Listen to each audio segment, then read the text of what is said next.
BNP chairperson foreign affairs advisory কমিটির সঙ্গে সফররত তুরস্ক ইন্টারন্যাশনাল জুরিস্ট ইউনিয়নের ১৬ সদস্যের প্রতিনিধি দল বৈঠক করেছেন।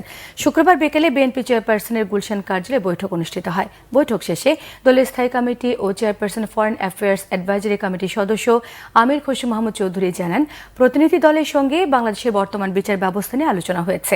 এই সময় প্রতিনিধি দল তাদের অভিজ্ঞতা বিনিময় করেন। স্বৈরাচারী সরকারের যে সকল নেতাকর্মী দেশ ছেড়ে পালিয়েছেন তাদের ফিরিয়ে এনে কিভাবে বিচার করা হবে সে বিষয়ে তারা জানতে চেয়েছেন। আমির খসরু মাহমুদ চৌধুরী বলেন, স্বৈরাচার সরকার যারা এতগুলো মানুষের প্রাণহানি ঘটিয়েছে তাদের বিচার প্রক্রিয়া নিয়েও আলোচনা হয়েছে। তিনি বলেন, দেশের বিচার ব্যবস্থা ঠিক না থাকলে অন্য কিছু ঠিক থাকার কোনো উপায় নেই।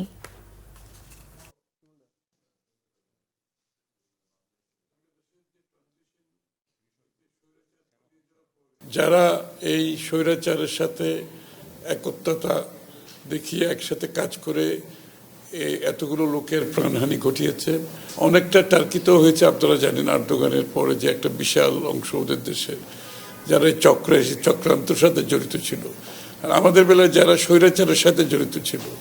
তো কিছু কিছু জায়গায় তো মিল আছে। ওখানে অনেক লোক পালিয়ে গেছে, ওখানে রাজনৈতিক নেতারা পালিয়েছে, সরকারি কর্মকর্তারা পালিয়েছে। তাদের অভিজ্ঞতা বাংলাদেশের আগামী দিনে আমরা কিভাবে এটাকে মোকাবেলা করতে পারি, এগুলো আলোচনা হয়েছে।